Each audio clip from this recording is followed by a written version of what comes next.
Assalamualaikum warahmatullahi taala wabarakatuh. Apa khabar semua? Bismillahirrahmanirrahim. Alhamdulillahirabbil alamin. Allahumma salli ala sayyidina Muhammad wa ala ali sayyidina Muhammad wa la haula wa la quwwata illa billahil aliyyil azim. Masya-Allah. Aki Show coming to you live. Episod keempat hari ini, alhamdulillah. Terima kasih kerana sudah bersama-sama dengan kami dalam siaran live ini, masya-Allah. Episod yang keempat hari ini. Jadi bagaimana minggu yang telah lalu untuk anda? How was your week? Masya Allah, daripada episod kita yang lepas. Did you get any benefit? Adakah anda mendapat apa-apa manfaat daripada perkongsian Anip dan juga Abang Yus daripada minggu lepas? Kalau ada, insyaAllah boleh kongsikan dalam komen. Boleh sharekan kepada teman-teman dan keluarga, insyaAllah. Juga sharekan hari ini, link hari ini, okay? Link untuk sesi live hari ini, Aki Show yang episod yang keempat hari ini. Kami sangat-sangat berterima kasih jika anda terus menyokong dan insya-Allah sharekan link sesi kita pada ini. Dan insya-Allah hari ini pun kita tak kurang apa yang kita nak sampaikan, apa yang kita nak sharekan, insya-Allah daripada Anip, sesuatu yang istimewa daripada Abang Yus, tentunya insya-Allah perkongsian-perkongsian yang akan memberikan kita macam ni kita macam tiap-tiap minggu kan, every time, every opportunity tu, semua setiap peluang tu kita ingin mendapatkan inspirasi. Jadi insyaAllah orang-orang yang telah melakukan ataupun people who have done it before us, macam Anip, dia dah ambil langkah untuk apa ni, sebagai usahawan, dia dah berjaya buka dua cawangan Aki Bekmat, Masya Allah. Dan Abang Yus, Masya Allah, dia dah ambil keputusan-keputusan yang penting dalam hidup dia untuk menjalani kehidupan yang lebih positif. Gaya hidup positif. Semua itu kita rangkulkan, kita bungkuskan, kita packagekan untuk anda semua, supaya kita semua pun boleh ambil manfaat untuk kita terus menjalani hidup kita, memperbaiki hidup kita ke arah gaya hidup positif. So insyaAllah, terima kasih sekali lagi kerana bersama-sama kami dalam episod yang keempat Aki Show #Gaya Hidup Positif. Jadi insyaAllah apa-apa saja komen, apa-apa maklum balas daripada anda semua kami alu-alukan. InsyaAllah jangan segan silu untuk komen sewaktu live ini. Dan insyaAllah daripada seluruh tim Aki Show, kami mengucapkan ahlan wa sahlan, selamat datang. Thank you for staying with us, supporting us. Okay, insyaAllah Aki Show terus akan ke udara untuk anda, dan tanpa membuang masa kita terus saja bersama-sama dengan Anip untuk segmen beliau.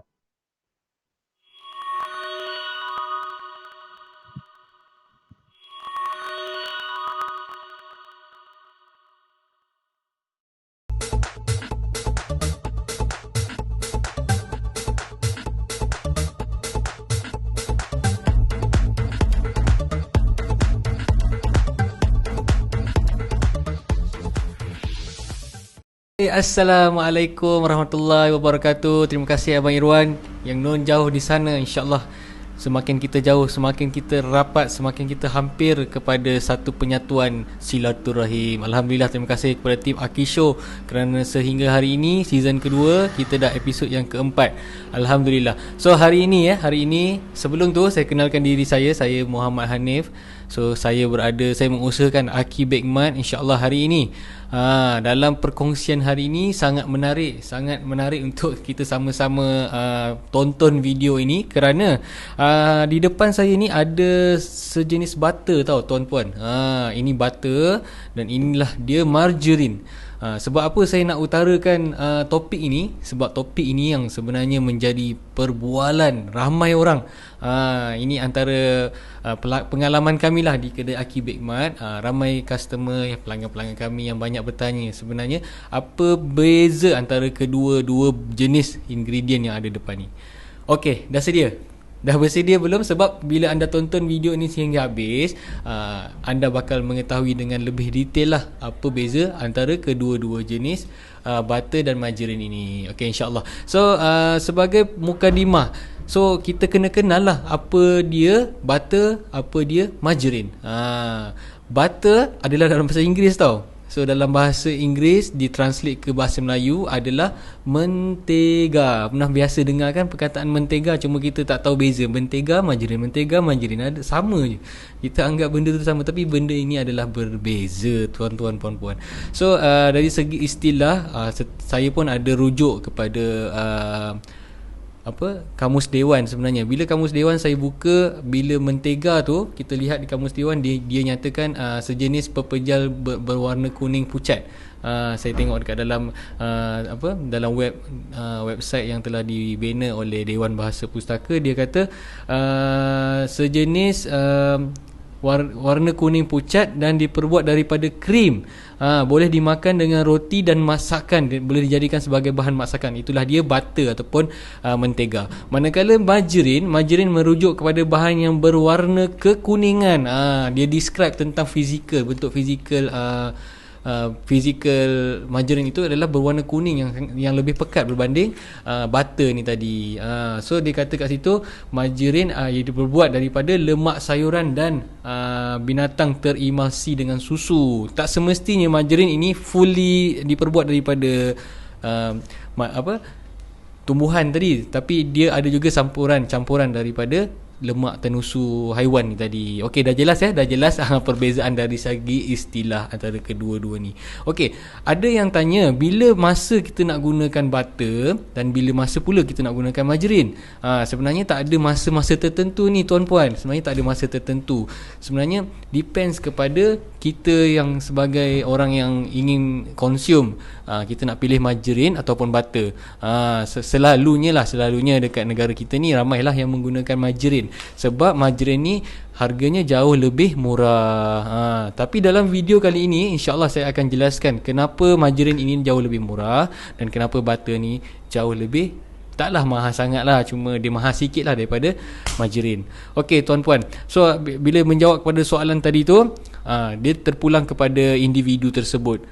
Bila saya nyatakan butter dan margarin, rasa margarin ini memang seakan-akan sama macam butter. Butter adalah daripada lepa susu lembu. Lepa susu lembu, tiada campuran bahan lain selain daripada lepa susu lembu. Sebab tu dalam resepi ada yang menyatakan pure butter. So ini adalah pure butter.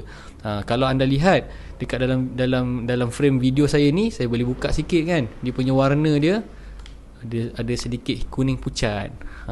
Kuning dia tak sepekat mentega ni tadi, atau margarin ini tadi. Sebab itu butter adalah 100% pure ataupun 100% daripada susu lembu. Dia punya proses pun adalah dengan campuran susu lembu, krim lembu tadi tu dengan garam. Tapi ada juga butter yang dikata bergaram dan tidak bergaram. Macam ini adalah brand daripada Anchor daripada New Zealand. Dia tulis itu unsalted. Anda boleh juga cari yang salted yang dah diletakkan garam. Ada resepi-resepi tertentu yang anda boleh kontrol jumlah garam dia, yang anda nak kontrol tak nak terlalu masin, boleh cuba yang unsalted pure butter.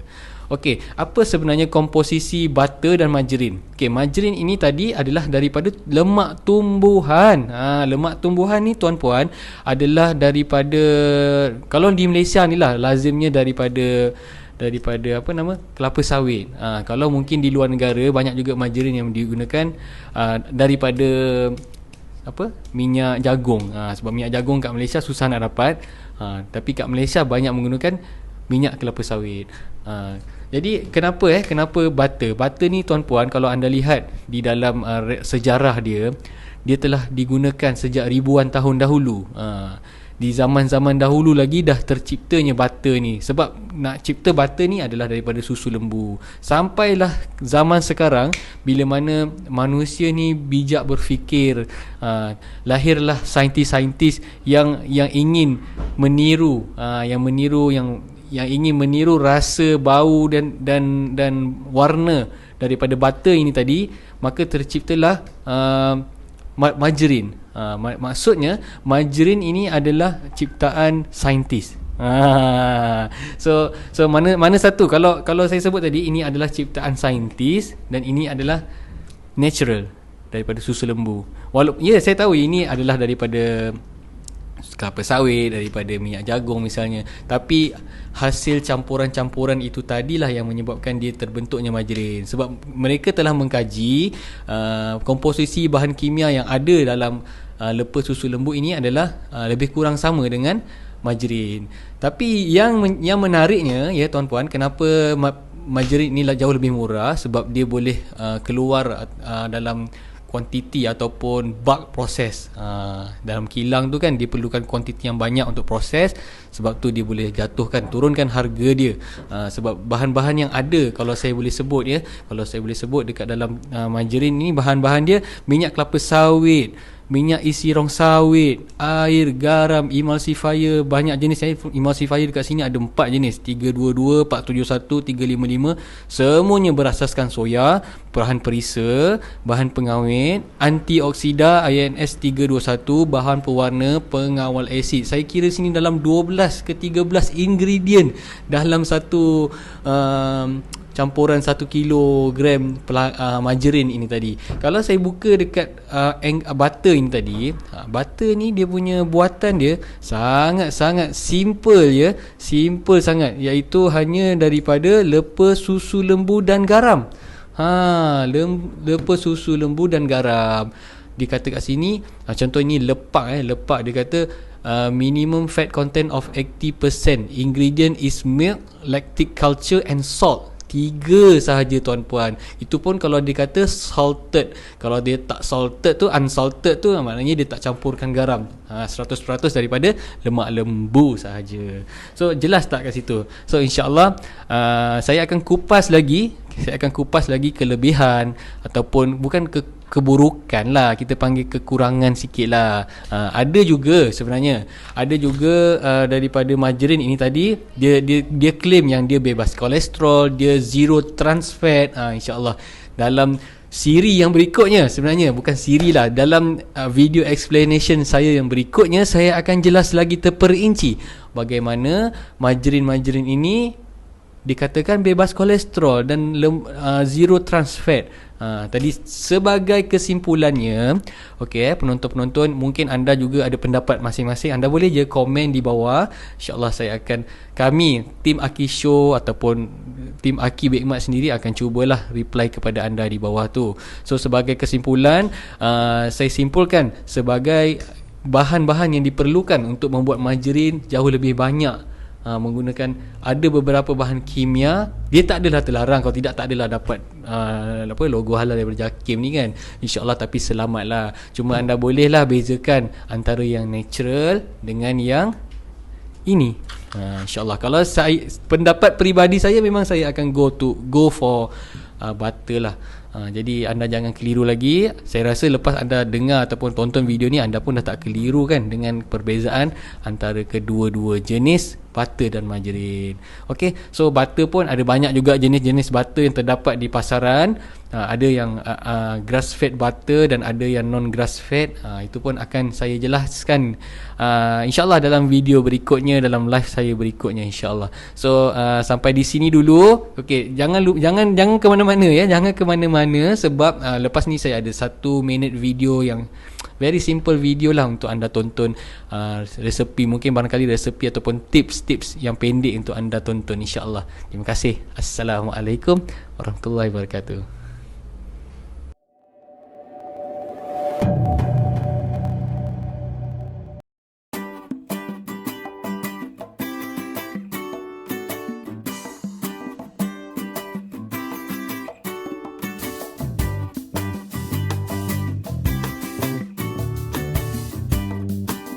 Hai para bakers, hari ini saya nak kongsikan 3 tips anda memilih mixer dengan betul dan paling berbaloi. Yang pertama, pilih mixer yang menggunakan DC current, bukan AC current. Bila DC current, motor dia lebih stabil dan lebih tahan lama, lebih lasak. Yang kedua, pilih mixer yang mempunyai bowl yang besar. Yang ini, mixer ni menggunakan 7 liter bowl, lebih besar, lebih kurang 2 kilo tepung boleh muat. Ini yang terakhir, yang ketiga, ini yang paling penting sekali, iaitu pilih mixer yang ada waranti sehingga 5 tahun. Jadi cari supplier yang betul. Dan kalau anda nak tanya lebih lanjut tentang mixer ni, boleh DM kami, okey? Terbaik tau, warna merah, cantik. Cuba dekat sikit.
Assalamualaikum warahmatullahi wabarakatuh. Apa khabar anda semua? Selamat berjumpa kembali dalam episod keempat Aki Show season kedua. Nama saya Fairuz. Kali ni dah untuk season ni dah kali keempat ya kita bersiaran bersama-sama. Mesti banyak yang anda telah dapat ambil sedikit sebanyak ya daripada perkongsian-perkongsian kita sepanjang season yang pertama dulu dan juga season yang kedua ini. Soalan saya untuk anda pada hari ini, apakah anda masih lagi setia dengan langkah pertama yang anda decide untuk ambil ke arah gaya hidup yang lebih positif ataupun gaya hidup yang lebih sihat? Okey, 2 minggu lepas kita ada usulkan ya supaya berhenti untuk minuman-minuman bergula. Adakah anda masih beristiqamah, masih lagi kekal ya untuk tidak minum minuman bergula, ataupun adakah anda telah mengambil satu langkah yang baru untuk improve lagi kesihatan anda ataupun menukar gaya habit hidup anda untuk ke arah yang lebih sihat dan lebih positif.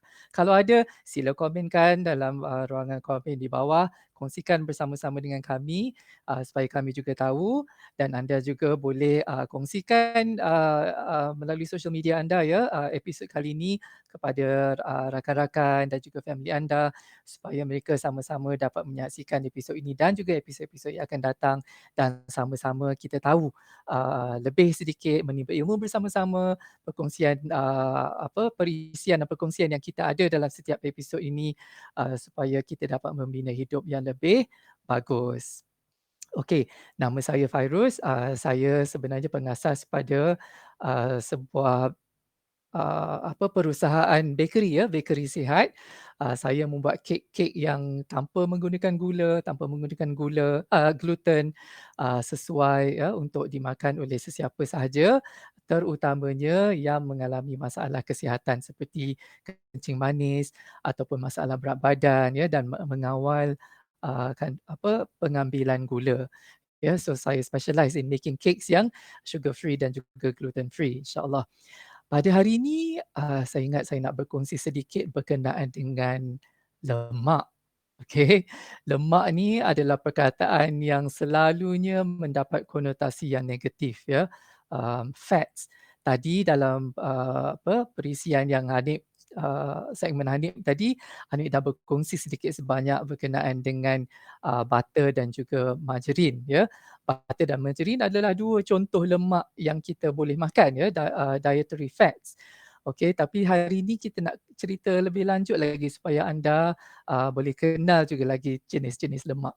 Okey, yang pertama sekali saya nak tekankan ataupun saya nak usulkan, jangan takut pada lemak ya. Tak semua lemak itu tak bagus. Ada lemak yang bagus ya. Jadi apakah lemak yang bagus ini sebenarnya? Okey, kalau kita fikirkanlah ya, dari segi uh, berat badan. Okey, kalau misalnya kita bersaiz besar, maknanya berat badan kita lebih kepada lemak. Lemak itu penting juga untuk badan ya, sebab kalau anda tak tahu, kalau misalnya kanak-kanak yang meningkat remaja tanpa kandungan lemak yang cukup dalam badan, mereka tak boleh achieve puberty ya. So lemak penting untuk puberty. Lemak juga penting untuk kita punya reproductive system ya, dan juga otak kita juga memerlukan lemak ya, to crudely put lah. Selain daripada itu, lemak juga boleh membantu menguatkan tulang-tulang kita dan juga membantu imunisasi badan ya. Masalahnya adalah bila kita mempunyai lemak berlebihan di dalam badan, itu sahaja. Wanita juga perlukan kadar lemak yang pada satu tahap yang sesuai ya, untuk mereka membolehkan mereka mengandung misalnya. So kalau kadar lemak di dalam badan tak cukup, mungkin badan tak boleh nak achieve untuk buat semua ini. Lagi satu yang penting berkenaan dengan lemak dalam badan kita adalah setengah-setengah vitamins perlukan lemak untuk diserapkan di dalam badan. Ini dipanggil fat soluble vitamins ya. Contohnya adalah vitamin A, vitamin D, vitamin E dan juga vitamin K. Contohnya vitamin D daripada matahari misalnya badan kita tak boleh nak proses vitamin D itu kalau tidak ada lemak di dalam badan kita. Specifically kalau tidak ada kolesterol yang boleh membantu untuk sintesiskan, untuk menyerapkan vitamin itu ke dalam badan kita. So lemak ini penting. Jadi while kita nak mengurangkan lemak yang berlebihan dalam badan kita, kita juga perlu tahu ya setengah-setengah lemak itu penting untuk mengawal ataupun kita punya body system ya. Allah dah ciptakan macam itu. Okey, bercerita pula tentang lemak-lemak yang di dalam makanan. Generally lemak yang kita makan ni terbahagi kepada 3 jenis. Bagus untuk anda tahu, saya nak kongsikan sedikit ya dari segi pemakanan lemak-lemak yang terdapat di dalam makanan yang available lah, okey, di luar sana ataupun yang kita masak sendiri. Okey, secara kasarnya lemak ini boleh terbahagi pada 3. Yang pertama adalah saturated fats. Saturated fats ni ataupun lemak tepu. Selalunya lemak tepu ni datang daripada kebanyakannya datang daripada sumber haiwan ya. Contohnya butter ataupun ghee. Ghee ni adalah kita selalu fikir ghee ni tak baik untuk kesihatan. Sebenarnya ghee adalah dipanggil clarified butter. Ghee ni adalah butter yang telah dimasak dan dia punya kandungan tenusu tu telah dikeluarkan. Jadi kandungan ghee ni adalah pure butter fat ya. Kadang-kadang kita ada orang yang lactose intolerant yang tak boleh makan butter ya. So diorang boleh makan ghee sebab ghee ni dah tak ada dah lemak-lemak tenusu dalam tu. Selain daripada itu, minyak kelapa misalnya, cheese, heavy cream ya, semua ini santan, semua ini adalah contoh-contoh saturated fats ya. Banyak research yang dulu-dulu mengatakan saturated fats ni kita kena kurangkan sebab dia boleh mengakibatkan penyakit jantung. Tapi research yang terkemudian ini dah banyak membuktikan bahawa tak ada direct correlation ya sebenarnya, dan banyak juga research yang sebelum ini adalah dibiayai oleh syarikat-syarikat makanan. Jadi naturally mungkin results research itu agak berpihak ya pada sesiapa yang membayar ya untuk research itu dilakukan. Okey, selain daripada saturated fats, kita ada juga unsaturated fats. Unsaturated fats ni adalah lemak tidak tepu. Lemak tidak tepu ni terbahagi kepada 2, monounsaturated fats dan juga polyunsaturated fats. Monounsaturated fats ni adalah contohnya seperti buah avocado, kacang-kacang ya, kacang almond, macadamia, minyak zaitun, buah zaitun ya, kebanyakannya daripada tumbuhan. Contoh polyunsaturated fats pula adalah seperti daripada daging ya, ikan-ikan yang berlemak contohnya salmon, ikan patin ya, telur, juga daripada chia seeds ya dan flax seed. Anda mungkin tak terfikir chia seed ada lemak ya. Chia seed mengandungi kandungan polyunsaturated fats ya. Daging, walnuts ya, dan polyunsaturated fat ni pula yang pentingnya untuk badan kita. Polyunsaturated fats ini adalah omega 3 dan omega 6. Anda mungkin pernah dengar ya omega 3 dan omega 6. Jadi omega 3 ni lebih penting sebenarnya untuk badan kita daripada omega 6. So contoh-contoh kita boleh dapatkan omega 3 ni adalah daripada salmon, ikan yang mempunyai lemak misalnya daripada chia seed, daripada flax seed ya. Omega 6 pula banyaknya daripada minyak-minyak tumbuhan ya, contohnya sunflower oil ataupun soybean oil. Tapi yang pentingnya anda kalau boleh polyunsaturated fats ni kita kena kurangkan sikit, sebabnya minyak-minyak seperti minyak sayuran ini dah banyak melalui proses ya. Dan bila banyak melalui proses tu dia cepat oxidize. Bila dia cepat oxidize dalam badan, dia boleh meningkatkan kadar inflamasi dalam badan kita ya. Jadi ini adalah contoh-contoh lemak daripada diet yang kita makan. Ada satu sahaja jenis lemak yang kalau boleh kita jangan makan ya. Ini adalah yang dipanggil trans fats. Ada mungkin pernah dengar ya trans fats. Trans fats ini kadang-kadang nama lainnya kalau tengok dalam ingredients list tu dia ada sebut partially hydrogenated oil. What it is adalah sebenarnya apabila hidrogen dicampurkan ke dalam lemak atau minyak untuk menjadikan dia lebih stabil. Okay? So bila hydrogenated oil ni ataupun trans fat ini dia boleh contribute towards heart disease ya, because dia boleh clog kita punya arteri. So kalau kita terlampau banyak sangat ambil trans fats. Trans fats ni banyak dalam processed food lah. Okay? Makanan yang banyak mengandungi shortening misalnya selalunya tinggi dalam kandungan trans fats. So ini adalah contoh-contoh lemak yang boleh dimakan, yang tidak boleh dimakan. Seperti biasa saya menyarankan moderation ya. Moderation is key. Jangan terlampau banyak sangat ambil saturated fats dan jangan terlampau banyak sangat ambil unsaturated fats juga. Sekadar yang perlu dan berpada-pada. Kalau anda averse pada minyak, tak nak guna minyak langsung untuk goreng-goreng, boleh invest sikit untuk membeli air fryer misalnya ya. Dan anda boleh menikmati makanan yang lebih sihat, yang kurang berminyak in that sense. Okay.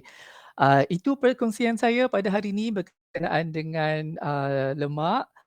Kalau anda ada apa-apa soalan, sila letakkan di komen dan kita akan jawab nanti. Dan akan ada lagi perkongsian-perkongsian dalam episod-episod yang akan datang berkenaan dengan lemak juga. Okey, jangan ke mana-mana, saksikan Aki Show hingga ke akhir rancangan. Dan di akhir segmen ini saya ada 1 minute life hack. Ini adalah untuk membuat minuman apple cider vinegar ya.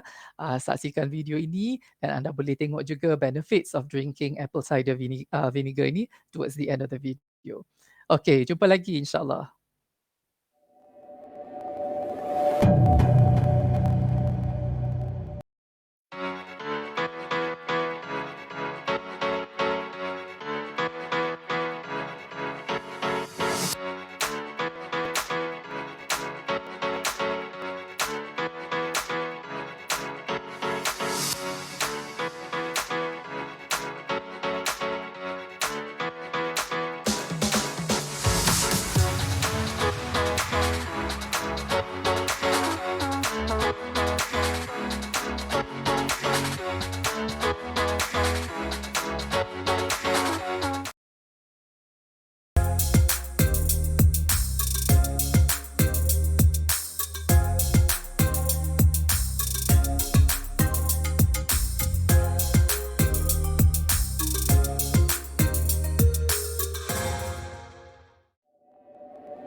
Yes, Alhamdulillah kembali bersama-sama dengan saya Irwan Muhyiddin dan juga Abang Yus. Abang Yus, Assalamualaikum. Waalaikumsalam. Irwan, macam sihat ya? Alhamdulillah Bang Yus, Masya Allah luar biasa sihat Bang Yus, makin ceria, ada dua lampu spotlight di belakang tu, Masya Allah. Very itu nice. Thanks to the production team yang punya idea. Masya Allah, very nice. Anip punya pun Masya Allah luar biasa. Kalau perasan Anip tak ada dengan kita hari ini di segmen ini sebab Anip punya segmen tadi dirakam. Tapi Masya Allah kita semua di Aki Show, di keluarga besar Aki Show, kami semua tak mau ambil apa-apa alasan untuk tidak bersiap-siap untuk menyiapkan perkongsian-perkongsian yang bermanfaat untuk anda semua. Betul tak Bayus? Betul. Teknologi online sekarang dah tak ada excuse dah. Sebab kita boleh buat di mana-mana saja dan boleh nak prepare awal, nak buat live, dah macam-macam alternatif yang ada. Betul. Nak atau tidak je. Betul Bayus. You want it, pilihan di tangan kita. You boleh je kalau tak nak buat, tapi kita menutup satu peluang kepada diri kita sendiri kan. So insyaAllah positif tu akan it will engender more positiveness. Gaya hidup positif ni kalau kita sendiri apply, ia akan menular. Kalau kita nak viral di social media, janganlah lepas untuk viral di ruang hidup kita sendiri kan. Dengan viral dengan positivity. So Bayus, saya nak tanya, macam saya terfikir tadi bila kita bergerak ni Bayus, how important it is to have a support system, Abang Yus. Kalau dari segi macam Abang Yus duk ingatkan tadi, pada apa kita punya penonton dan pengikut setia Akif Show ni, macam mana kalau mereka ingin mengubah, contoh berhenti minum air manis, berhenti konsum gula kan. How important it is kalau kita perlu atau tidak kita ada support system. Maksudnya kalau yang dah berkeluarga, isteri atau suami menjadi memberi peringatan, dia akan bantu kita untuk tidak dikurangkan ataupun tidak masukkan gula dalam kita punya diet. Penting ke Abang Yus? Sepenting mana support system? Sangat penting. Ini sebenarnya saya selalu kongsikan dengan before this, bila saya duk coach klien saya untuk ketogenic lifestyle, saya selalu kongsikan antara benda-benda yang penting, mereka mesti ada support system. Okay? Journey ni kita tak boleh nak do it on our own ni, Ruan. Kita tak boleh nak seorang-seorang. Okay, dan kalau kita seorang-seorang, payah kita nak berjaya. Susah, kita akan cepat give up because tak ada orang nak tolong support kita, tak ada orang yang kita nak boleh kongsi, ya. Bila kita ada support system macam ni, dia ada two prong sebenarnya. Satu, kita nakkan support, ya, sebaiknya adalah family kita lah, family kita ataupun pasangan kita, ya, untuk support. Dia tahu apa yang kita nak lakukan, apa kita punya end game, so dia akan support kita. Sebab yang kedua adalah dia jadi check and balance juga. Sebab katakan kita kata okey, ini yang kita nak buat, tapi tiba-tiba kita slack. So kita kena ingat, kita dah cakap kat dia kita nak buat kan. Takkanlah kita nak slack, malu kot, kita tak nak lah backtrack kan. So dia create accountability. Itu yang pentingnya bila ada support system ni. Jadi kalau tak kira lah dari kesihatan ke, nak kurangkan berat badan ke, nak buat apa-apa sekalipun dalam hidup ini, journey tu you cannot take it alone. Ya, tak boleh nak ambil seorang-seorang. Kena ada support system. Masya Allah, luar biasa. Semoga Allah beri kita kefahaman untuk mencari support system tu kalau kita tak ada, dan memberi kita kekuatan daripada support system yang ada, dan kita feed off of each other kan. Maksudnya bila kita memerlukan support, kita juga menjadi support kepada orang kan. Betul. Dan setengah orang yang lagi radikal kan, contohnya dia akan announce dalam Facebook ataupun social media dia misalnya. So semua followers dia tahu yang ini yang dia nak buat. Jadi kalau dia tak buat, malu kot kan. Jadi nak tak nak dia terpaksa juga buat. Betul, banyak sangat cara. Yang penting kita tahu apa yang kita nak. Sometimes orang boleh misinterpret, orang boleh salah sangka, orang boleh salah anggap kita punya tindakan. Lebih-lebih lagi di social media. Tapi if we know what we want, insyaAllah kita akan terpandu oleh objektif yang positif, objektif yang sihat tadi, insyaAllah. So insyaAllah harapan Akif Show juga, kami semua di Akif Show adalah kita boleh menjadi support kepada anda semua di luar sana.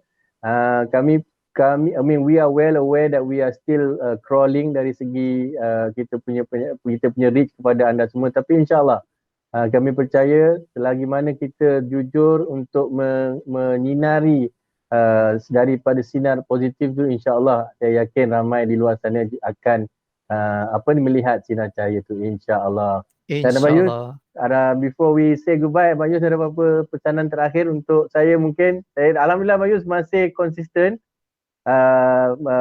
hidup tanpa gula ni.